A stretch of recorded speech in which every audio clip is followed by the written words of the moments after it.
ఇప్పుడు మనం చెప్పుకోబోయే కదా, చెయ్యిచ్చాను జీవితం చేజారింది. కష్టాలనేవి మనకు మనం సృష్టించుకునేవే. మనం పొరపాట్లే జీవితాన్ని చికాకులు పాలు చేస్తాయి. నేనే సాక్ష్యం. హాయ్, ఎలా ఉన్నారు? పలకరింతకు తల తిప్పాను.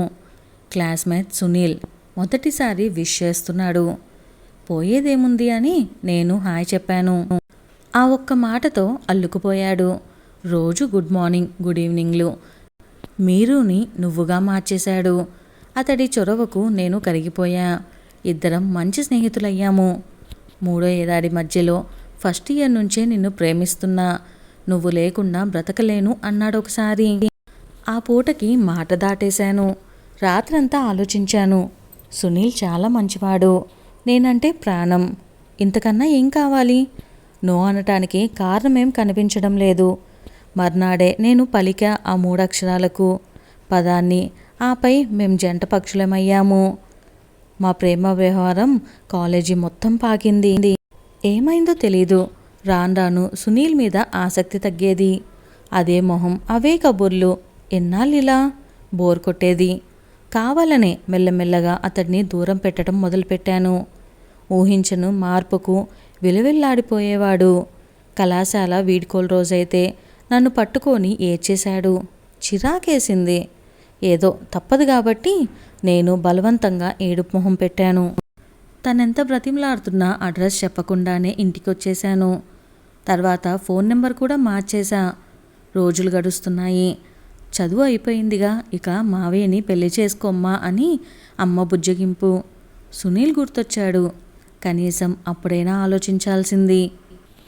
అదే ప్రాంతంలో మేనమామతో 7 అడుగులు నడిచాను. అదే నా జీవితానికి తప్పటడుగని కొన్నాళ్ళకే అర్థమైంది.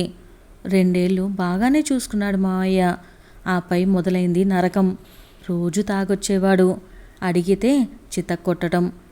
పైగా నా మీద విపరీతమైన అనుమానం. తనకి లేని దురలవాట్లేదు. అమ్మకి చెబితే మగాడన్నాక తాగకుండా తిరగకుండా ఉంటాడా? నువ్వే సర్దుకుపోవాలి అనేది. కట్టుకున్నవాడు మారడు. నా బాధ వినేవాళ్ళు లేరు. నా వేదన అరణ్యరోదనే అయ్యింది. ఈ గడ్డు పరిస్థితుల్లో సునీల్ని కలవాలనిపించింది. జరిగింది చెప్పి తన కాళ్ళపై పడాలనిపించింది. ఓ స్నేహితుడి సాయంతో తన చిరునామా కనుక్కున్నా. క్షణం ఆలస్యం చేయకుండా తన కళ్ళ ముందున్న నన్ను చూడగానే అతడిలో పట్టరాని సంతోషం. ఎలా ఉన్నావు? ఏమైపోయావు? నీకోసం ఎంత తిరిగానో తెలుసా?